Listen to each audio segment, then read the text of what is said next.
Hi అండి. ఇంట్లోని అందరికీ ఎంతో ఇష్టమైన ఫేవరెట్ అయిన టమాటా రైస్ అండి. మనకి ఇంట్లో కూరగాయలు ఏమీ లేనప్పుడు కూడా ఇలాగ టమాటా రైస్ ఒక 4 టమాటాలు ఉంటే ఇలా రైస్ చేసుకొని తినేవచ్చు అనమాట.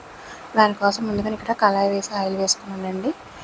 ఇక్కడ గరం మసాలా అనమాట, 2 లవంగాలు, 2 చెక్కలు, ఒక దాల్చిన చెక్క, చిన్న ముక్క అనమాట, అలాగే బిర్యానీ ఆకు ఇలాగ వేసుకొని తర్వాత ఆనియన్ కూడా వేసుకొని వేపాలి.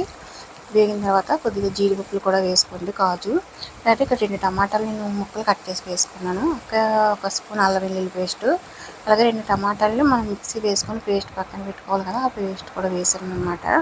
నెక్స్ట్ ఉప్పు 1 స్పూను, కారం 1 స్పూను, గరం మసాలా పొడి 1/2 స్పూన్ అనమాట, పచ్చిమిర్చి ఒక 4 ఇలాగ కట్ చేసుకుని అన్నీ వేసేసి వేగనివ్వండి. బాగాను వేగిన తర్వాత ఇక్కడ నేను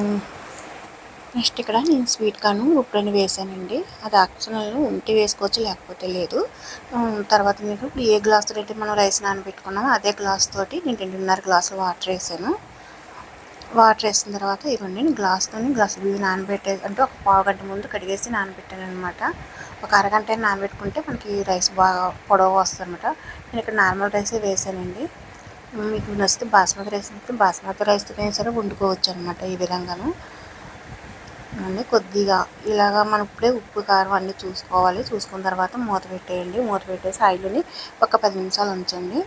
ఉంచిన తర్వాత ఇప్పుడు కొద్దిగా మనకి ఉడికింది అంటే కొద్దిగా వాటర్ ఇంకిపోద్ది కదా, ఆ తర్వాత ఇప్పుడు తీసేసి ఒక 10 నిమిషాలు మీడియంలో పెట్టండి.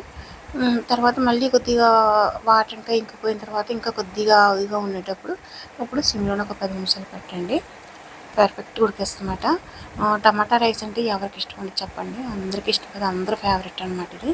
టమాటా రైస్ అంటే సింపుల్గా అయిపోయిన వంట అనమాట. సింపుల్గా అయిపోద్దండి ఈ రెసిపీ మాత్రం. ఫ్రెండ్స్, మా వీడియోని లైక్ చేయండి, సబ్స్క్రైబ్ చేయండి, షేర్ చేయండి. అలాగే బాయ్ ఫ్రెండ్స్, మళ్ళీ మంచి వీడియోతో కలుద్దాం.